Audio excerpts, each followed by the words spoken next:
So hello everyone. Last time हम लोग का चैप्टर चल रहा था लाइट और उसका लास्ट पार्ट था लॉज ऑफ रिफ्लेक्शन। अब हम लोग एक छोटा सा बस रिव्यू करेंगे कि हम लोग लास्ट टाइम में पढ़े थे क्या, कि कॉनकेव मिरर और कन्वेक्स मिरर। तो ये जो डैश हम देते हैं इसका मतलब होता है कि ये सिल्वर्ट किया हुआ है, मतलब light can not pass from this face to this face. Light यहाँ से वहाँ नहीं जा सकता है। तो कॉनकेव मिरर और कन्वेक्स मिरर में जिस तरह का रिफ्लेक्शन होता है उसको लेकर हम लोग स्टडी किए थे। तो इससे हम लोग को दो कंक्लूजन मिलता है। एक होता है डाइवर्जेंट और एक होता है कन्वर्जेंट। तो डाइवर्जेंट जो कि रेस को डाइवर्ज करता है, कन्वर्जेंस जो कि रेस को कन्वर्ज करता है। तो जब हम लोग कॉनकेव मिरर लेके बात करते हैं ना, तो यहाँ पे एक प्रिंसिपल एक्सिस स्ट्रेट इसका पोल से ड्रॉ किए पोल। जब लाइट रे यहाँ पे आता है तो सारा लाइट रे एक फोकस की तरफ में आ रहा है, पैरेलल लाइट रेस फोकस की तरफ में आ रहा है।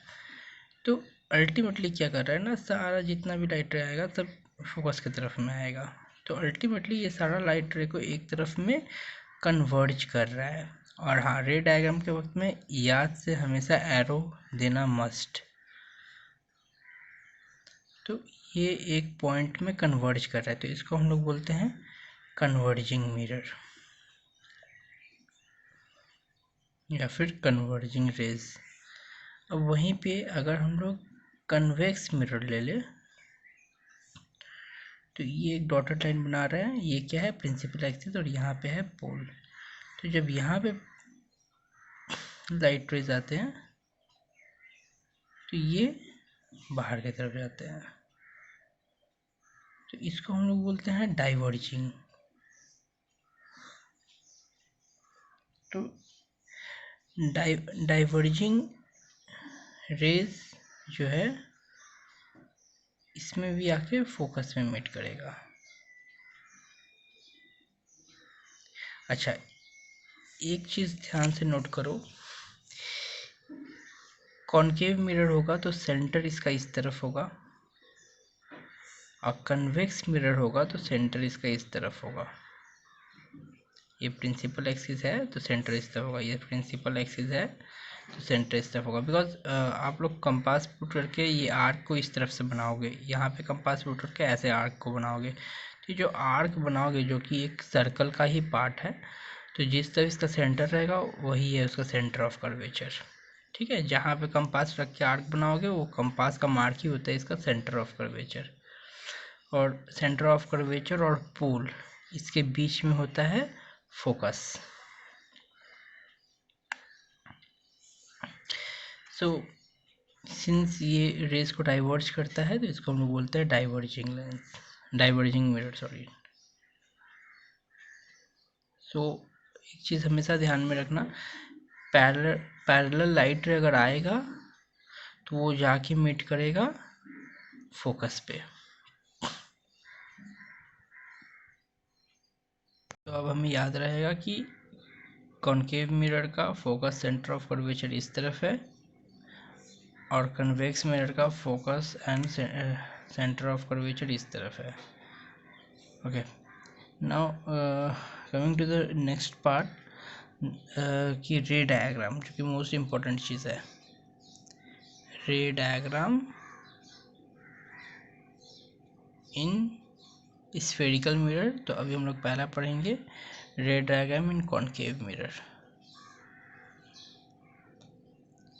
रे डायग्राम कोई भी स्फेरिकल मिरर का हो, कोई भी स्फेरिकल मिरर का हो, अभी इसको स्फेरिकल मिरर ही रखते हैं। उसका एक जनरल रूल होता है, वो आप लोग जान लो। पहला रूल,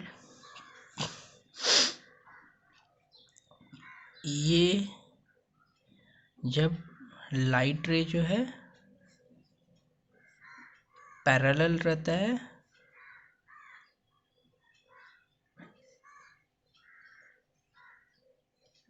प्रिंसिपल एक्सिस से, तब लाइट रे मीट करता है फोकस में।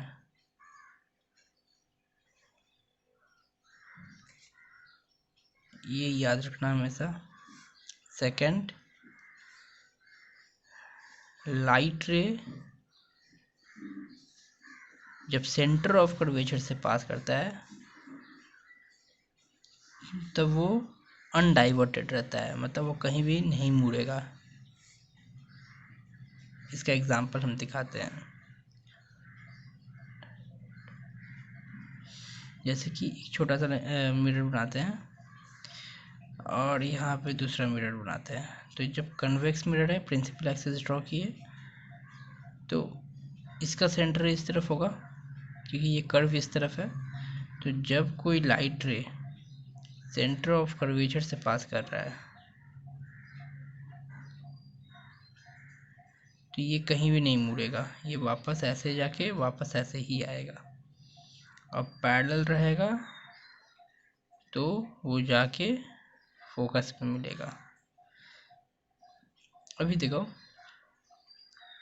फोकस में मिलेगा।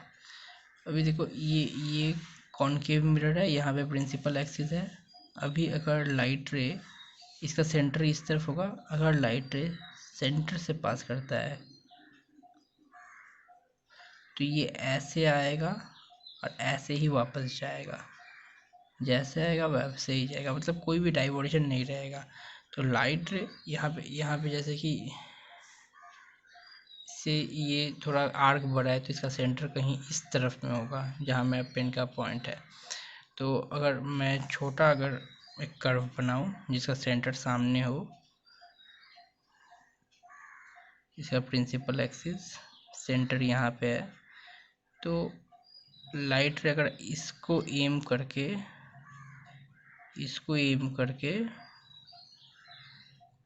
ऐसे आता है तो ये मिरर है, इसके इस पार नहीं जाएगा, लेकिन है तो ये सेंटर के ही तरफ में, तो ये ऐसे आएगा और ऐसे ही जाएगा, कहीं भी डाइवर्ट नहीं होगा। वही अगर कॉनकेव मिरर का बात करें, इसका सेंटर करीब इस तरफ होगा। तो जब लाइट रे यहाँ से पास करेगा तो यहाँ पे टकराएगा। तो जब लाइट रे ऐसे जाएगा, टकराने के बाद वापस ऐसे आएगा, मतलब सेंटर ऑफ कर्वेचर से कभी भी डाइवर्ट नहीं करता है। हालांकि अगर वही लाइट रे अगर पैरेलल जाता तो वो यहाँ पे फोकस है, ये फोकस से ऐसे होके जाता, तो इस तरह का चीज़ रहता है, मतलब डाइवर्ट हो जाता है। तो पहला हमारा रे डायग्राम जो रहेगा वो कॉनकेव मिरर को लेकर रहेगा। तो कॉनकेव मिरर में हम लोग का पहला क्वेश्चन रहेगा कि जब कोई वस्तु इन्फिनिटी में हो, इन्फिनिटी मतलब अनंत में हो, तो लाइट रे कैसा होगा, पैरेलल होगा। जब कोई भी वस्तु इन्फिनिटी में होता है तो लाइट रे, वो वस्तु से लाइट रे जो टकरा के आता है वो पैरेलल होता है। तो पहले कॉनकेव मिरर बनाएंगे।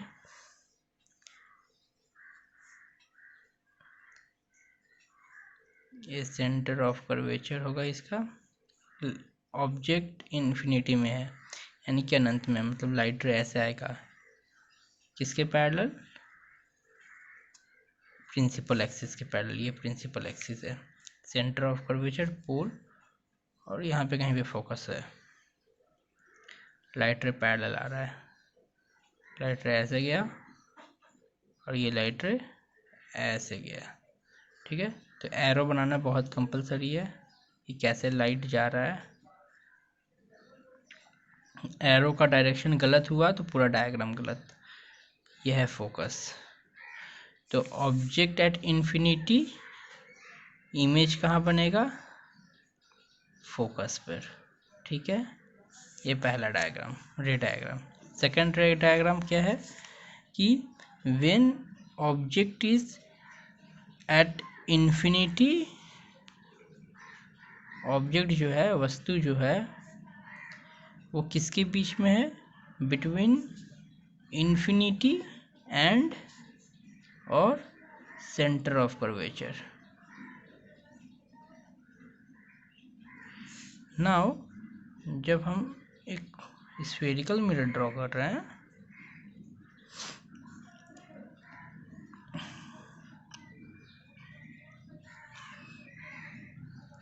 तो ऑब्जेक्ट इन्फिनिटी और सेंटर ऑफ कर्वेचर के बीच में है। तो एक चीज़ ध्यान देना, यहाँ पे लाइट रे पैरेलल नहीं होगा। ये इन्फिनिटी है कहीं भी अनंत, और इसका सेंटर कहीं इस तरफ होगा। मतलब ऑब्जेक्ट मान लीजिए यहाँ पे है, कहीं भी बीच में, मतलब कहीं भी हम लोग रख सकते हैं सेंटर ऑफ कर्वेचर और इन्फिनिटी के बीच में। तो लाइट रे एक हेड से जाता है, ठीक है, एक हेड से जाएगा और वापस ऐसे आएगा। तो पहले हम लोग एरो बना ले और फिर एक सेंटर ऑफ कर्वेचर से लाइट रे को पास करवाएंगे। सेंटर ऑफ कर्वेचर से क्या बोले थे, लाइट रे जैसे ही जाता है वैसे ही वापस आता है, कोई डाइवर्जन नहीं होता है।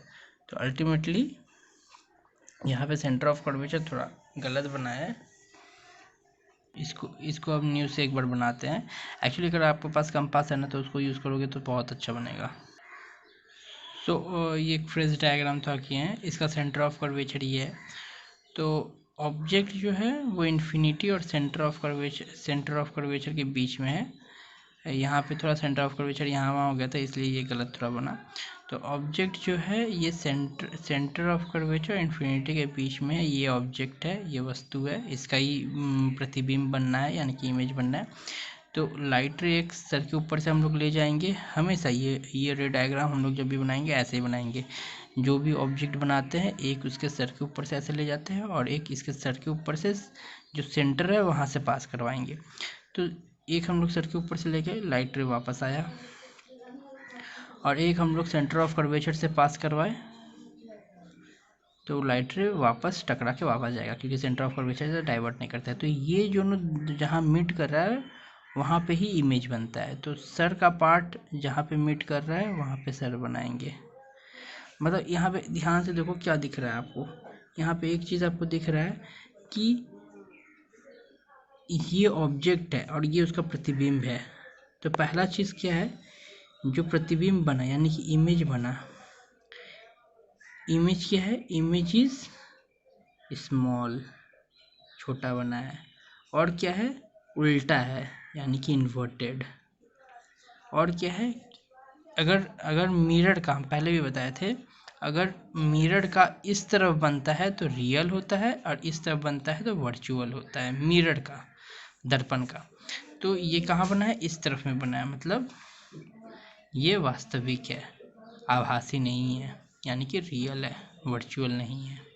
ठीक है, अब हम लोग एक लास्ट रे डायग्राम लेंगे, वो है जब ऑब्जेक्ट एट सेंटर होगा।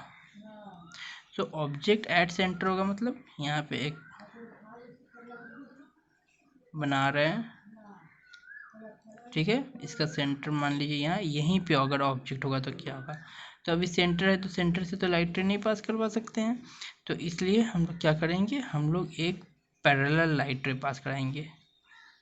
पैरेलल होने का मतलब क्या है कि कहाँ पे ये लाइट रे जाएगा, फोकस से जाएगा, सॉरी थोड़ा टेढ़ा हो गया, फोकस से जाएगा। और एक लाइट रे को फोकस से पास करवाएंगे। तो फोकस से पास कराने का मतलब क्या है कि ये पैरेलल जाएगा। तो अगर करेक्टली डायग्राम बनाए, फिर से एक बार ट्राई करते हैं। एक कॉनकेव मिरर, इसका ये प्रिंसिपल एक्सिस, ठीक है, ये सेंटर उसका, ये फोकस, यहाँ पे ऑब्जेक्ट है यानी कि वस्तु है। लाइट रे ऐसे जाएगा पैरेलल, पास करेगा फोकस से, और लाइट रे को फोकस से पास कराएंगे तो हो जाएगा वो पैरेलल। ठीक है, तो यहाँ पे ऐसे लाइट रे जा रहा है और टकरा के फोकस से पास कर रहा है, यहाँ लाइट रे ऐसे जा रहा है, टकराने के बाद पैरेलल हो जा रहा है। तो देखो ये कहाँ मिट कर रहा है, यहाँ पे मिट कर रहा है। तो अगर सेंटर में ही इसका इमेज भी बन गया, तो इसका इमेज कैसे बना, ऐसा बना, ये ऑब्जेक्ट जहाँ पे था उसका ठीक उल्टा यहाँ पे इमेज बना। ये हो गया ऑब्जेक्ट यानी कि वस्तु, ये उसका प्रतिबिंब इमेज। तो इसमें इमेज का क्या है, इमेज इज क्या है, सेम साइज है, बराबर है उसका, और क्या है, रियल है, वास्तविक है क्योंकि इस तरफ बना, और क्या है, उल्टा है, इन्वर्टेड। ठीक है, तो ये हमारा कुछ एग्जांपल रहा रे डायग्राम इन कनकेव मिरर। तो बाद बाकी भी आप लोग वैसे ही करना।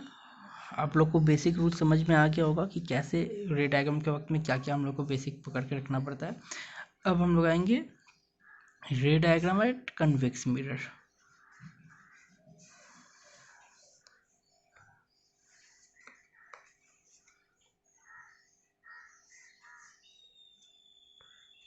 तो कन्वेक्स मिरर में जो रे डायग्राम होगा उसमें पहला सेम वही करेंगे। जब अगर ऑब्जेक्ट इन्फिनिटी में होगा कि तो क्या होगा, हम पहले ही बोल दिए ऑब्जेक्ट इन्फिनिटी में होगा तो क्या होगा, लाइट रे जो आता है वो पैरेलल आता है। तो कन्वेक्स मिरर बनाए, उसका प्रिंसिपल एक्सिस बनाए, ये पोल है, लाइट रे ऑब्जेक्ट इन्फिनिटी में है मतलब लाइट रे पैरेलल आएगा।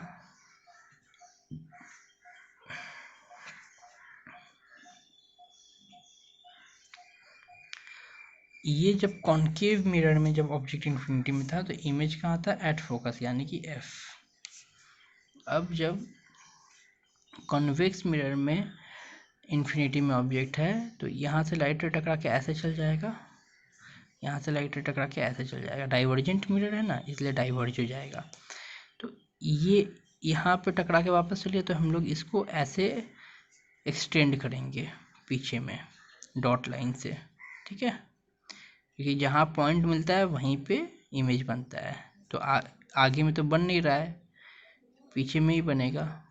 तो जो पीछे में बनेगा तो इसको हम लोग बोलेंगे फोकस।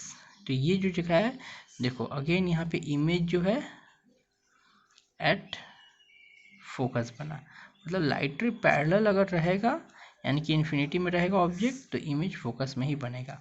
अंतर क्या है इसमें और उसमें, यहाँ पे इमेज एट फोकस और रियल है क्योंकि इस तरफ बना, और ये आभासी है ये क्योंकि इस तरफ बना, मतलब वर्चुअल है। तो वर्चुअल मतलब जो वास्तविक नहीं रहता, जो हम लोग को मतलब हम लोग एक एज्यूम कर लेते हैं, आभासी रहता है वो। सेकंड में अब जाएंगे, वो वहाँ पे क्या है कि ऑब्जेक्ट जो है बिटवीन किसके बीच में, बिटवीन इन्फिनिटी एंड पोल। तो एक ये देखो ये कॉन्केव मिरर है, प्रिंसिपल एक्सिस ड्रॉ करते हैं हम लोग। तो ये हुआ पोल और ऑब्जेक्ट है कहीं भी इन्फिनिटी और पोल के बीच में। तो इसका सेंटर तो ये है, ठीक है। हम लोग बार बार बोले हैं सेंटर से हम लोग, मान लो इसका सेंटर अगर ये होता है तो हम लोग बार बार बोले हैं इस सेंटर से हम लोग लाइट रे को एक बार पास कराएंगे, ठीक है। तो सेंटर से जब लाइट रे पास करवाएंगे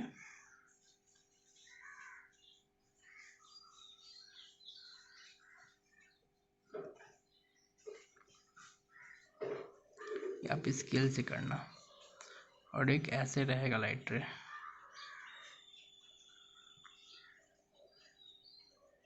तो कुछ इस तरह से बनेगा। मतलब आप अब ध्यान दो, एक तो इस तरह से है और एक ऐसे जाके ऐसे गया है, उसको एक्सटेंड करेंगे वो इस तरफ में आएगा। हाँ तो इसको थोड़ा हटाए हैं हम लोग।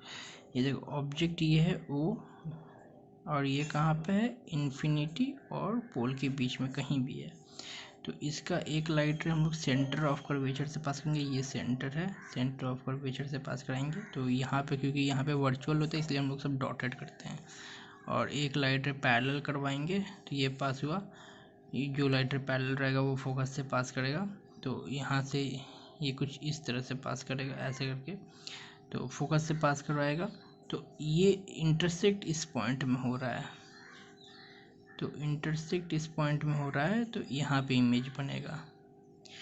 देखो कंपेयर में इमेज क्या है, ऑब्जेक्ट से बहुत छोटा है तो इमेज क्या है, इमेज इज डिमिनिश्ड यानी कि छोटा है। और क्या है, इरेक्ट यानी कि सीधा है। और क्या है सबसे बड़ा चीज़, ये वर्चुअल है, आभासी है, रियल नहीं है।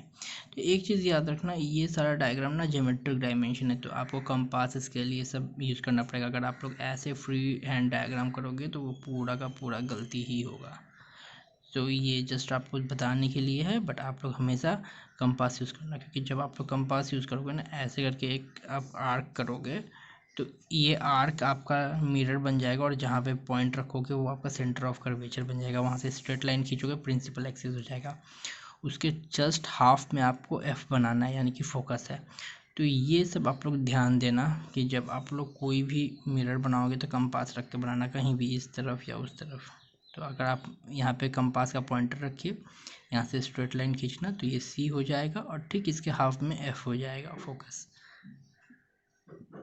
Okay fine. तो ये आपका कॉनकेव कॉन्वेक्स मिरर का हो गया रे डायग्राम। रिमेनिंग आप लोग वैसे ही प्रैक्टिस करना। अब हम लोग मोस्ट इम्पॉर्टेंट चीज़ में आते हैं, वो है कि जो हमेशा मोस्टली क्वेश्चन किया जाता है कि प्रूफ कीजिए आर जो है वो ट्वाइस ऑफ फोकस है।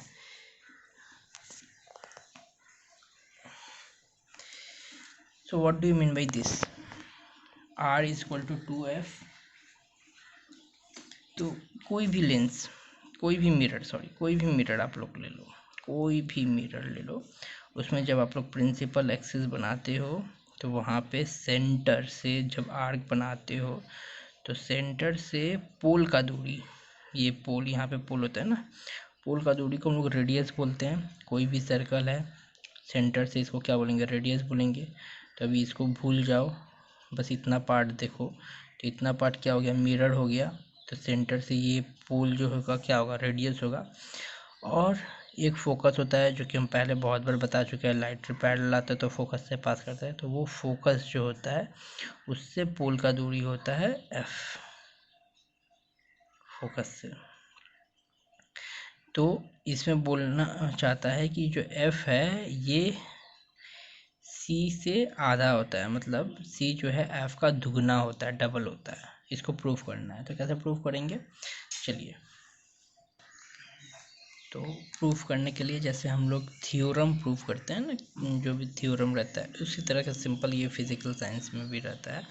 तो आपको एक डायग्राम करना है,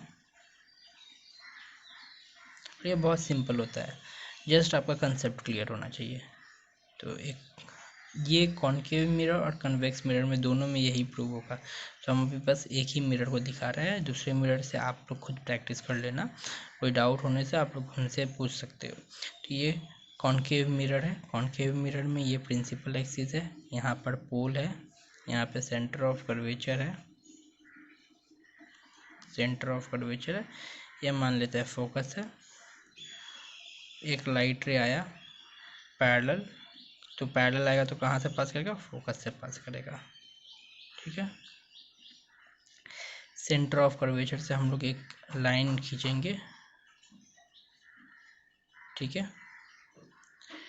तो अब नाम दे देते हैं, ये ओ है, ये पॉइंट जो है ये है ए, और ये एफ, ये पॉइंट सी, और ये जो है ये पोल है पी, ठीक है, ये पॉइंट पी है।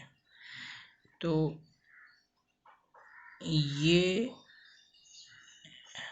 नॉर्मल है, सेंटर से आप लोग कोई भी अगर कहीं भी लाइन खींचोगे सर्कल में तो वो हमेशा 90 डिग्री होता है उस पॉइंट से, तो उसको हम लोग क्या कहते हैं, नॉर्मल।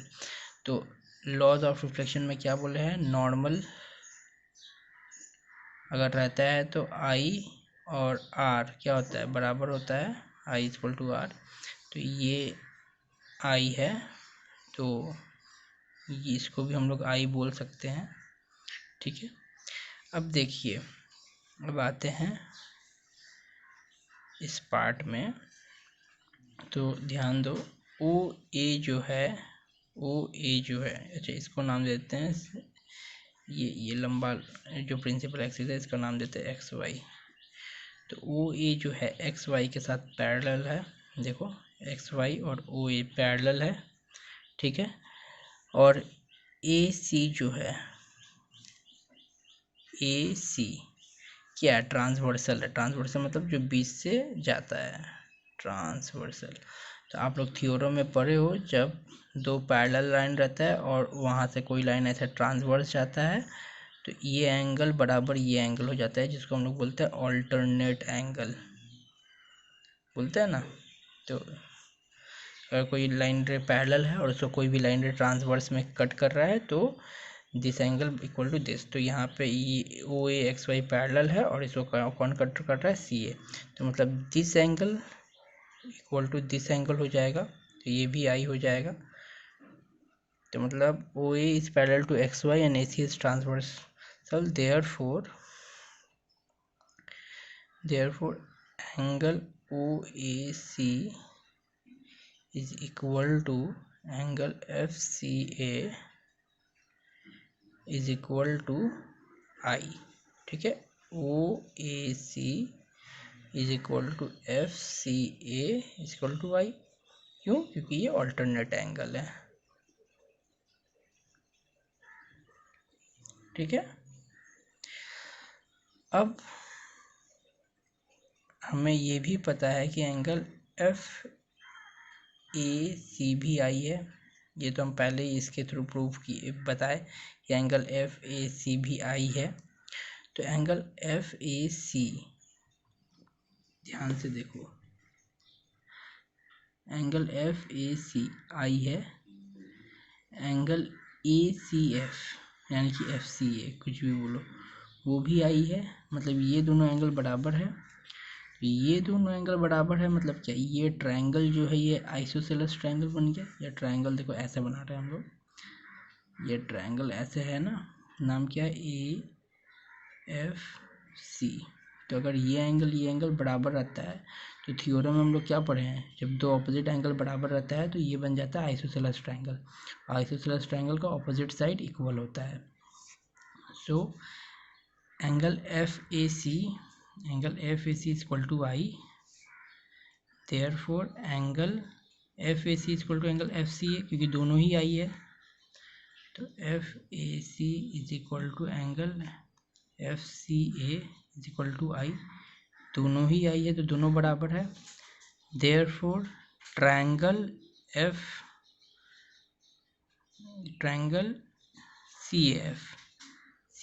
बोलते हैं तो ज़्यादा अच्छे से समझ में आएगा।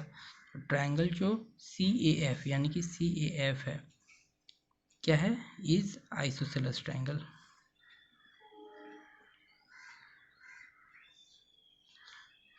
Triangle therefore CF is equal to FA, CF is equal to FA, opposite side. Isosceles triangle में क्या होता है, आइसोसेलेस ट्रायंगल में ऑपोजिट एंगल अगर इक्वल होता है तो ऑपोजिट साइड इक्वल हो जाता है।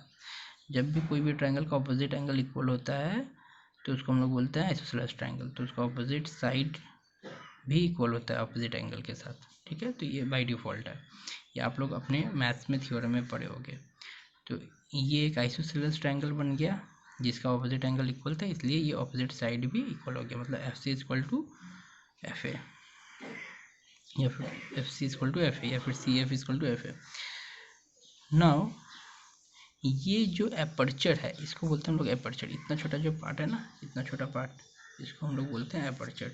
तो ये जो एपर्चर है ये बहुत छोटा है, बहुत छोटा है, इतना छोटा है कि ये साइड यानी कि ये साइड बराबर ये साइड है। मतलब ये अभी बड़ा कर दिए तो कर्व लग रहा है, लेकिन बहुत छोटा हो जाएगा तो ये एक स्ट्रेट लाइन लगेगा। तो ये बराबर ये हो रहा है, ये बराबर ये। तो ये हम लोग एज्यूम करेंगे, सिंस लिखेंगे एपर्चर इज सो स्मॉल, इतना छोटा है, एपर्चर इतना छोटा है कि जो FA है वो बराबर FP हो जा रहा है। एपर्चर इतना छोटा है कि FA बराबर FP हो जा रहा है, यानी कि FA बराबर FP हो जा रहा है। एपर्चर इतना छोटा है कि FA बराबर FP हो जा रहा है। मतलब ये ऐसे समझ लो, इतना अगर बहुत छोटा लाइन ड्रॉ करोगे और यहाँ से ऐसे करोगे तो ये और ये लगभग बराबर रहेगा। क्यों? क्योंकि ये जो साइड है, मतलब ये साइड है, इसको हम लोग समझ लेंगे एक पॉइंट है। तो एक पॉइंट है, तो पॉइंट में ऐसा लाइन और ऐसा लाइन कोई मतलब ही नहीं होता है। बड़ा कर दिए तब ऐसे दिख रहा है, लेकिन अगर वो पॉइंट है तो ये लाइन बराबर होगा। तो एफ ए बराबर एफ पी। तो एफ ए बराबर, अगर एफ ए बराबर एफ पी हो गया तो सी एफ बराबर एफ पी हो जाएगा, क्योंकि सी एफ बराबर एफ ए है और एफ ए बराबर एफ पी है, मतलब सी एफ बराबर एफ ए हुआ। Therefore C F equal to F P.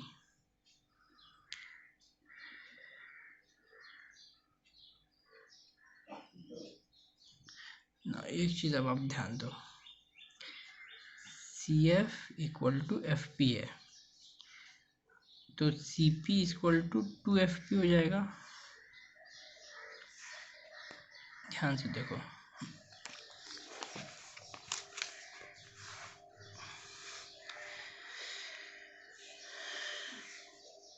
यहाँ पे हम लोग पहले देखते हैं सी, हमें क्या मिला है, C F equal to F P, मतलब ये हाफ है।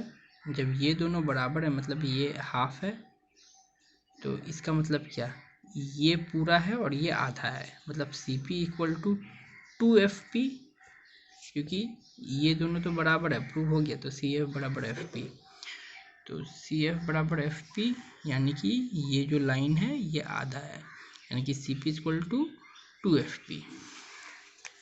तो C P is equal to two F P. तो सी पी क्या है, यहाँ पे ध्यान से देखो, तो सी पी क्या है, सी पी है सेंटर से पोल तक का डिस्टेंस। सेंटर से पोल तक का डिस्टेंस को हम लोग क्या बोलते हैं, सेंटर से पोल तक का डिस्टेंस को हम लोग क्या बोलते हैं, हम लोग बोलते हैं सेंटर से पोल तक का डिस्टेंस को रेडियस। यहाँ पे बताए थे ना, यहाँ पे भी बताए थे, सेंटर से पोल तक का डिस्टेंस को बोलेंगे रेडियस, और ये फोकस है, फोकस से पोल तक का डिस्टेंस को क्या बोलेंगे, एफ। तो सी पी आर है और एफ पी एफ है, मतलब सी पी आर है और एफ पी एफ है, मीन्स प्रूफ्ड। तो हमारा जो प्रूफ था R equal to twice of F, वो हमारा प्रूव हो गया।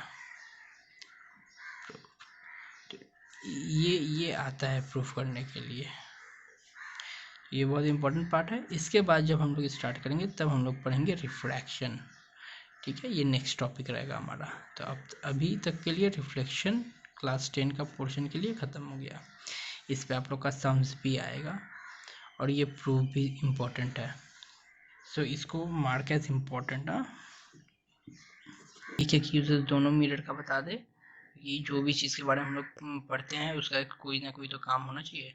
तो कॉनकेव मिरर कहाँ पे काम आता है, डेंटिस्ट में, डेंटिस्ट लोग का काम आता है, डेंटिस्ट पर्पस में काम आता है। क्या करता है वो लोग, जो दांत के अंदर में है ना, एक छोटा सा ऐसे करके डंडा लगा हुआ मिरर रहता है, यहाँ पे छोटा सा कॉनकेव मिरर रहता है, इसके जरिए वो दांत के अंदर तक देखता है कि मतलब इसमें थोड़ा बड़ा इमेज दिखाई पड़ता है, तो वो ध्यान से देख पाता है कि है क्या। और दूसरा है कन्वेक्स मिरर। कन्वेक्स मिरर कहाँ यूज होता है, ये तो आप लोग डेली देखते हो, कोई भी गाड़ी का रियर व्यू मिरर में, साइड में जो कांच लगा रहता है ना कार वार का, उसमें देखना हमेशा, कभी भी ध्यान से देखना, उसमें पीछे वाला कोई भी चीज़ है नज़दीक नज़र आता है, क्योंकि वो कन्वेक्स मिरर होता है, rear view mirror of car. तो कोई भी रियर व्यू मिरर में देखना कि उससे हमेशा नज़दीक नज़र आता है, कोई भी ऑब्जेक्ट है वो लगेगा कि सामने है, क्योंकि वो कन्वेक्स मिरर है तो जूम करके दिखाता है। तो दोनों में ही जूम होता है, बट ये वर्चुअल जूम, ये रियल जूम होता है, ये वर्चुअल जूम होता है। ये रियल, इसमें रियल इमेज बनता है, इसमें आभासी इमेज बनता है, जो कि हम लोग रे डायग्राम में पढ़ चुके हैं। तो बस ये यहाँ से रिफ्लेक्शन पार्ट जो है वो फिनिश। अब हम लोग का स्टार्ट जो होगा वो रिफ्रैक्शन पार्ट होगा।